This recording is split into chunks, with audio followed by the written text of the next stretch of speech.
সাম্প্রতিক মাসগুলিতে ভারতের নির্বাচন কমিশন পশ্চিমবঙ্গের বেশ কয়েকটি সীমান্তবর্তী জেলায় বিশেষ করে নদিয়া, উত্তর চব্বিশ পরগনা, মুর্শিদাবাদ এবং মালদাহে নতুন ভোটার নিবন্ধনের তীব্র বৃদ্ধি লক্ষ্য করেছে। এর মধ্যে নদিয়া জেলা, যা বাংলাদেশের সাথে আন্তর্জাতিক সীমান্ত ভাগ করে নিয়েছে, ভোটার তালিকায় নাম অন্তর্ভুক্তির জন্য সরকারি ফর্ম 6 এর অধীনে আবেদনের ক্ষেত্রে বিশেষভাবে উচ্চ বৃদ্ধি দেখিয়েছে। সাধারণত ভোটার নিবন্ধন একটি স্থির এবং অনুমানযোগ্য প্রক্রিয়া, যা 18 বছর বয়সী নাগরিকদের বয়স, অভ্যন্তরীণ অভিবাসন বা ভোটার তালিকায় সংশোধনের মতো কারণগুলির দ্বারা পরিচালিত হয়। তবে এই বছর নতুন অন্তর্ভুক্তির হার, বিশেষ করে জুন থেকে সেপ্টেম্বর 2025-এর মধ্যে স্বাভাবিক প্যাটার্নের তুলনায় 3 থেকে 5 গুণ দ্রুত বৃদ্ধি পেয়েছে। আসন্ন পৌরসভা ও পঞ্চায়েত নির্বাচনের আগে এবং সীমান্ত নিরাপত্তা এবং অভিবাসন উদ্বেগের প্রেক্ষাপটে এই বৃদ্ধি নির্বাচন কমিশন এবং রাজনৈতিক দল উভয়ের দৃষ্টি আকর্ষণ করেছে।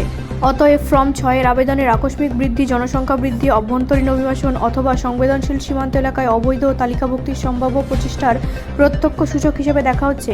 নদিয়াতে এই বৃদ্ধি সম্ভবত ব্লকে সমান নয়। সর্বোচ্চ বৃদ্ধি রেকর্ড করা হয়েছে 1. তেহট্ট মহকুমা, সীমান্তের কাছাকাছি; 2. করিমপুর, কৃষ্ণগঞ্জ এবং চাপড়া এলাকা; 3. রানাঘাট এবং হাঁসখালি, যেখানে জনসংখ্যার ব্যাপক চলাচল দেখা যায়। নদিয়ার ভূগোল এবং জনসংখ্যার বৈশিষ্ট্য এটিকে পশ্চিমবঙ্গের নির্বাচনী মানচিত্রে একটি অনন্য উদাহরণ করে তোলে। জেলাটি বাংলাদেশের সাথে 175 কিলোমিটার সীমান্ত ভাগ করে নেয়, যার একটি অংশ নদীমাতৃক এবং ছিদ্রযুক্ত।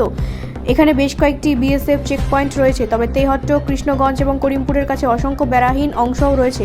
সীমান্তের সান্নিধ্যে অভিবাসন, কর্মসংস্থানের আকর্ষণ এবং জনসংখ্যার পরিবর্তন, এই কারণগুলির মিশ্রণ নদিয়াকে বাংলার সবচেয়ে গতিশীল ভোটার কেন্দ্রগুলির মধ্যে একটি করে তুলেছে।